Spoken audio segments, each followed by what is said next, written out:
Textile engineer এখনো বেকার হয়, ডাক্তার বেকার হয়েছে, কিন্তু টেক্সটাইল ইঞ্জিনিয়ার এখনো বেকার হয়নি আমার জানা।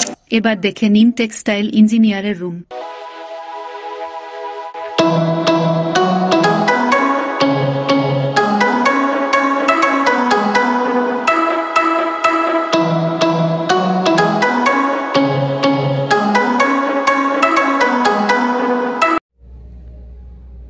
কি মজার না ব্যাপারটা?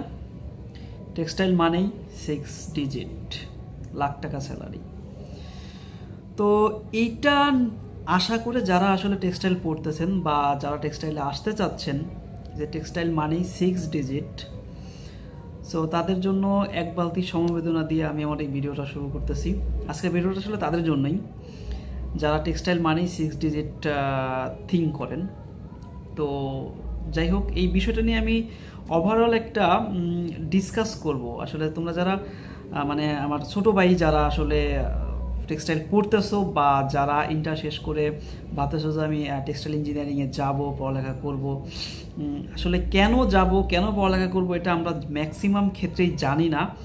আমরা যখন ইন্টার শেষ করি, ইন্টারমিডিয়েট শেষ করার পরে আমরা কি করি, আমাদের যারা সিনিয়র আছে তাদের কাছ থেকে জানা শুরু করি বা তাদের কাছ থেকে আমরা আইডিয়া নেওয়া স্টার্ট করি যে ভাই আমি কোন সাবজেক্টে যাব, কোন সাবজেক্টে গেলে আমি অনেক বেশি টাকা স্যালারি পাবো, কোন সাবজেক্টে পড়লে আমার স্যালারি 2 লাখ 3 লাখ 4 লাখ 5 লাখ টাকা হবে, তো কোনটাতে পড়লে আমার ক্যারিয়ার খুব বেশি ভালো হবে। ম্যাক্সিমাম আমি দেখবেন, আমি অ্যাডমিশন টেস্টে আসলে আমিও এর ব্যতিক্রম ছিলাম না। সো ওই টাইমটাতে এটা হওয়াটা স্বাভাবিক। আমিও যখন আসলে অ্যাডমিশন দিচ্ছিলাম ইন্টার শেষ করে, তখনও আমিও এটা চিন্তা করতাম যে আমার কোন সাবজেক্টে পড়লে আমার ক্যারিয়ারটা খুব বেশি ভালো হবে। আমাদের আসলে সিস্টেমটাই এরকম হয়ে গেছে এখন, বর্তমান সিস্টেমটাই এরকম যে কোনটাতে গেলে আমি বেশি টাকা পাবো, কোনটাতে গেলে আমার ক্যারিয়ার উজ্জ্বল হবে, কোনটাতে গেলে সমাজের মানুষ আমাকে খুব বেশি ভালো বলবে, কোনটাতে গেলে সমাজের মানুষ আমাকে অনেক প্রায়োরিটি দিবে, সম্মান দিবে। ভাই কিন্তু এটা আসলে হওয়া ঠিক না। আমাদের চিন্তা করা উচিত যে আমি কোনটাতে গেলে ভালো করব, কোনটা আমার জন্য বেটার, কোনটা আমি ভালো পারি, কোনটা আমার প্যাশনের সাথে যায়, কোনটাতে আসলে আমার ইন্টারেস্টিং আছে। হ্যাঁ, ইন্টারেস্টেড ব্যাপারটা কিন্তু আসলে আলাদা। আপনার যেখানে ইন্টারেস্টেড আছে আপনার সেখানে যাওয়া উচিত। তো যাই হোক, আমি আজকে টেক্সটাইল ইঞ্জিনিয়ারিং নিয়ে কথা বলবো। টেক্সটাইল ইঞ্জিনিয়ারিংয়ের বিষয়টা হচ্ছে, আমরা এটা মাথায় আসলেই দেখবেন যে বড় ভাইরা বা সিনিয়ররা বলে ফেলবে বা যারা মোটামুটি এটা সম্পর্কে জানে তারা বলে ফেলবে ভাই তুই এটাতে শুরু করে দে, স্টার্ট কর, এটাতে তো হিউজ স্যালারি, অনেক টাকা স্যালারি পাওয়া যায়। তো এই টাইপের কথাবার্তা শুনে যারা আসলে টেক্সটাইল ইঞ্জিনিয়ারিং পড়তে আসে বা যারা এরকম চিন্তা ভাবনা নিয়ে এখনও পর্যন্ত আসো বা পড়তেছো, তো তাদের জন্য আমি আসলে বলতে চাই যে ভাই এটা টোটালি একটা রং কনসেপ্ট। এটা ঠিক না যে আপনি টেক্সটাইল শেষ করে বের হইলেন, আপনি ইঞ্জিনিয়ারিং শেষ করে বের হয়ে আপনাকে ইন্ডাস্ট্রিগুলো লাখ টাকা স্যালারি অফার করবে। আসলে এখানে যে কি পরিমাণ আপনার একটা কি বলে আমাদের একটা মানে মিসকনসেপ্ট আমরা আমাদের মধ্যে ঢুকে গেছে যে আমরা আসলে এরকম একটা রং কনসেপ্ট নিয়ে বা এরকম একটা ওভার থিঙ্কিং নিয়ে আমরা কিন্তু আসলে আমাদের পড়ালেখাটা চালাচ্ছি বা আমরা এই সাবজেক্টে আসতে চাচ্ছি। তো আপনাদের জানা উচিত যে আসলে এই সাবজেক্টটাতে আপনারা পড়ে তারপরে কোথায় যাবেন, মানে আপনার ক্যারিয়ার কি হবে, সেখানে গিয়ে আপনি কাজ করতে পারবেন কি না, এই সমস্ত জিনিস জেনে কিন্তু আপনার আসা উচিত। তবে হ্যাঁ, এখানে বলে রাখি যে টেক্সটাইল ইঞ্জিনিয়ারিংয়ে লাখ টাকা স্যালারিটা হয়, এটা অসম্ভব কিছু না। কিন্তু বের হয়েই আপনি লাখ টাকা স্যালারি পাবেন, বের হয়ে আপনাকে কেউ 1 লাখ অফার করবে, এটা আসলে ডিজার্ভ করাটা বোকামি। বের হয়ে আপনাকে এমন স্যালারি অফার করবে যা আপনি আসলে আকাশ থেকে পড়বেন যে ভাই সারা জীবন শুনলাম কি আর এখন হইল কি। তো যাই হোক, আপনাকে এমন একটা স্যালারি দিবে যেটাতে আপনি মোটামুটি চলতে পারবেন। একজন ফ্রেশার হিসাবে আপনাকে একজন জব দিবে, একটা কোম্পানি জব দিবে, সেই কোম্পানি আপনাকে যা স্যালারি দিবে সেটাতে আপনি মোটামুটি চলতে পারবেন, আপনি আপনার একটা ফ্যামিলি চালাতে পারবেন, দ্যাটস ইট, এতটুকুই, এর বেশি আপনি পাবেন না।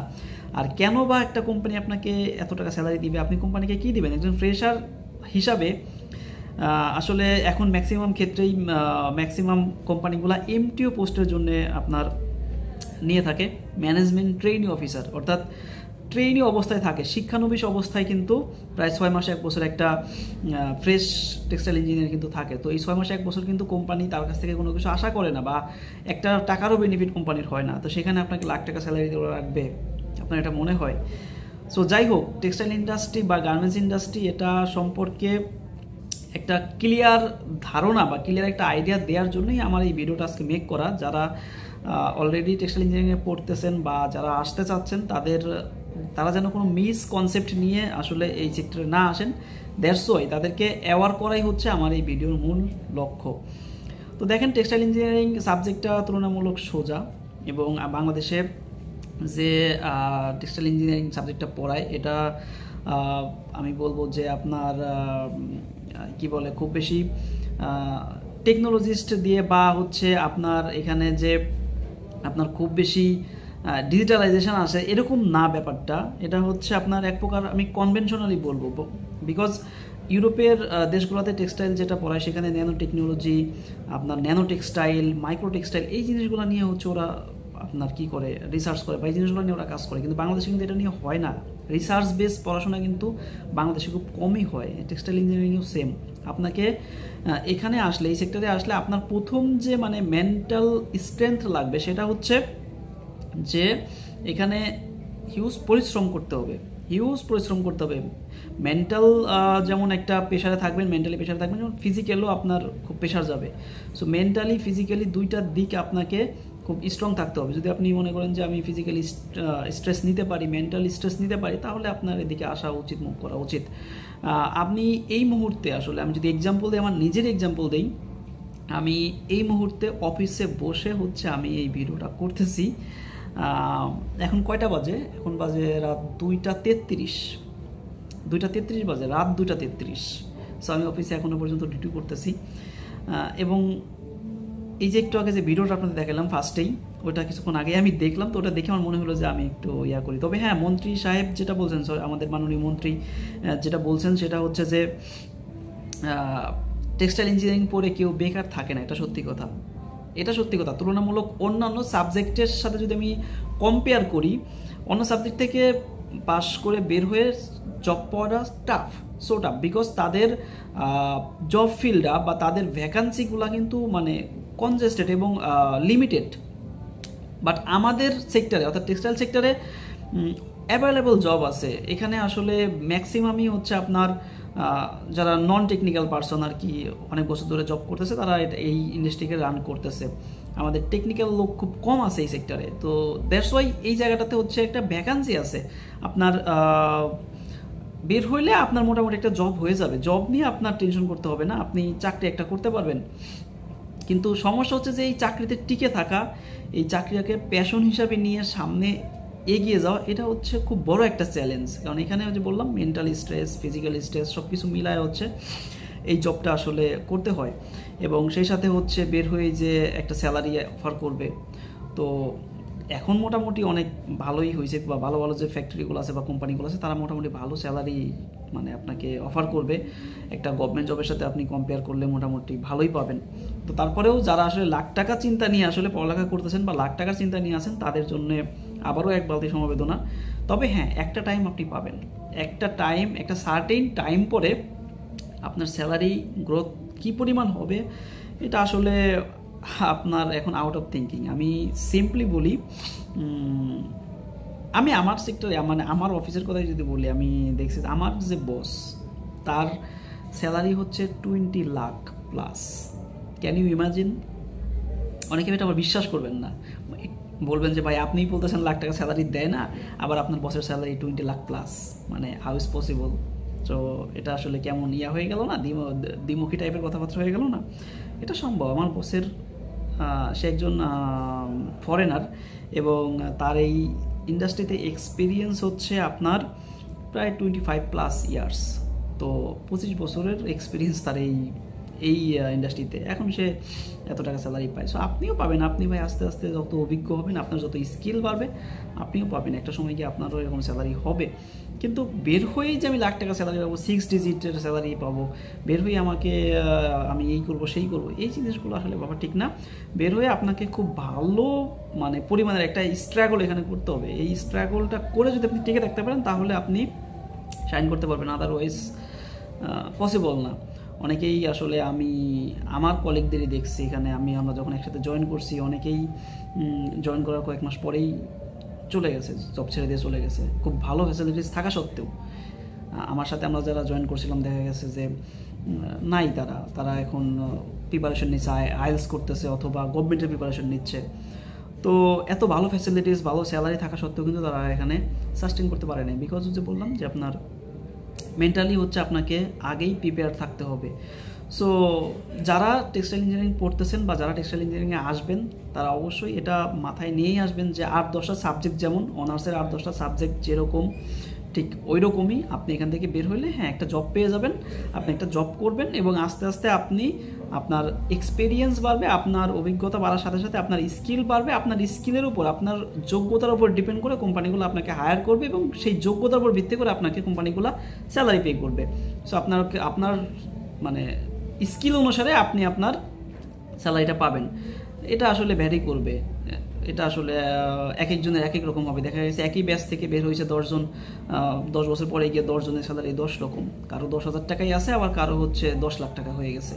সো এটা সম্ভব, এই ক্ষেত্রে নিজের স্কিলটা দরকার। সো আমি রানিং স্টুডেন্ট এবং যারা আসবেন তাদের জন্য আমি আসলে একটা অ্যাডভাইস দিতে চাই সর্বশেষ, সেটা হচ্ছে পড়ালেখার পাশাপাশি এক্সট্রা কারিকুলার অ্যাক্টিভিটিসগুলো আপনাদের বাড়ানো উচিত, কম্পিউটার স্কিলটাও বাড়ানো উচিত। কম্পিউটারের বিশেষ করে এক্সেল যেটা আছে, এক্সেলের একেবারে প্রো হয়ে যাওয়া উচিত। যদি এক্সেলে সব কিছু শিখে আসেন, কম্পিউটারের আদার্স যে সফটওয়্যারগুলো আছে, কম্পিউটারের আদার্স যে বিষয়গুলো আছে, এগুলো যদি আপনি একটু নিয়ে আসতে পারেন তাহলে আসলে আপনি এখানে শাইন করতে পারবেন, এখানে মোটামুটি আপনি চালিয়ে নিতে পারবেন।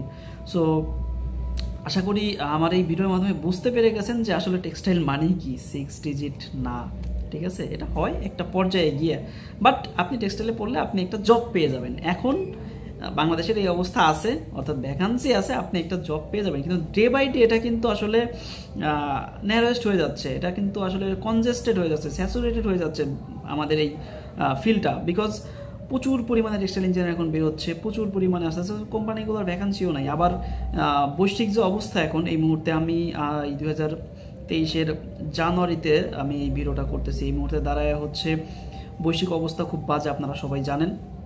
তো আমাদের অর্ডারের প্রবলেম, আমাদের গ্যাসের প্রবলেম, সব কিছু মিলায়া হচ্ছে কিন্তু খুব বাজে একটা সময় পার করতেছে ইন্ডাস্ট্রি।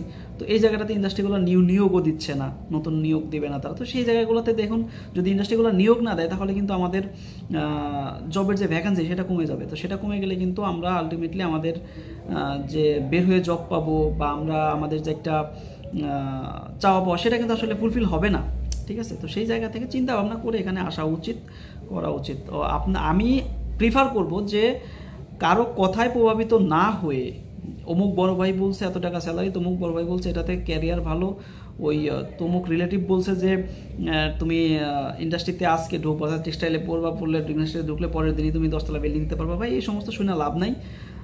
আপনার প্যাশন যেটাতে কাজ করে, আপনার যেটাতে ইন্টারেস্টেড মানে আপনি ফিল করেন, আপনি সেই সাবজেক্টটা নিয়েই পড়েন, সেটা নিয়ে আগান। মনে রাখবেন প্রত্যেকটা সাবজেক্টেরই একটা সর্বোচ্চ চূড়া আছে, সেটা হোক ইসলামের ইতিহাস, হোক দর্শন, এনিথিং এলস, যেটাই হোক, প্রত্যেকটা সাবজেক্টের একটা সর্বোচ্চ চূড়া আছে। আপনি যে কোনো জায়গা থেকে সর্বোচ্চ চূড়ায় যাইতে পারেন। তো সেটার জন্য আসলে নিজের প্যাশনটার সাথে আসলে ম্যাচিং হওয়া দরকার আমাদের পড়াশোনার জায়গাটা, আর হচ্ছে হার্ডওয়ার্ক করার মানসিকতা থাকা দরকার। সো এটা করে এই দুইটা কম্বাইনে যখন আপনি পড়ালেখা করবেন তখন আই থিঙ্ক আপনি ভালো কিছু করতে পারবেন। সো যারা, আবারও বলতেছি, যারা টেক্সটাইল ইঞ্জিনিয়ারিংয়ে আসো অলরেডি পড়ালেখা করতেছো, তারা এক্সট্রা কারিকুলার অ্যাক্টিভিটিস, কম্পিউটারের বিভিন্ন সফটওয়্যার, তারপরে হচ্ছে পাশাপাশি টেক্সটাইল রিলেটেড কিছু কোর্স করে রাখতে পারো। কিছু কোর্স আছে বিভিন্ন অনলাইন ভিত্তিক কোর্স বা ফিজিক্যাল যে কোর্সগুলো বা সেপের যে কোর্সগুলো আছে এগুলো করে রাখতে পারো। এগুলো করে রাখলে নিজের ভ্যালুটা বাড়বে আর কি, ঠিক আছে? সো আর পাশাপাশি যারা রানিং স্টুডেন্ট তাদেরকে 6 মাস বা 3 মাস, এরকম 3 মাস বা 6 মাস পর পর একটা করে ইন্ডাস্ট্রি ভিজিট করা উচিত, ইন্ডাস্ট্রিতে যাওয়া উচিত, ইন্ডাস্ট্রিগুলোর পরিবেশ কেমন বা তারা আসলে কীভাবে কাজ করে দেখা উচিত। তাইলে আসলে মানে প্রপার একটা আইডিয়া চলে আসবে বা এই এনভায়রনমেন্ট সম্পর্কে একটা মানে কনসেপ্ট তৈরি হয়ে যাবে। সো এটা ট্রাই করা উচিত। তো আশা করি আমার এই ভিডিওর মাধ্যমে আপনারা বুঝতে পেরেছেন যে আসলে আমি কী বোঝাইতে চেয়েছি। টেক্সটাইল ইঞ্জিনিয়ারিং মানেই 6 ডিজিট না, তবে একটা পর্যায়ে গিয়ে এটা হবে। সো ওকে, আজকের মতো এই পর্যন্তই। নেক্সট ভিডিও পর্যন্ত অপেক্ষা করুন এবং আমার জন্য দোয়া করবেন, চ্যানেলটি সাবস্ক্রাইব করে দেবেন। ধন্যবাদ।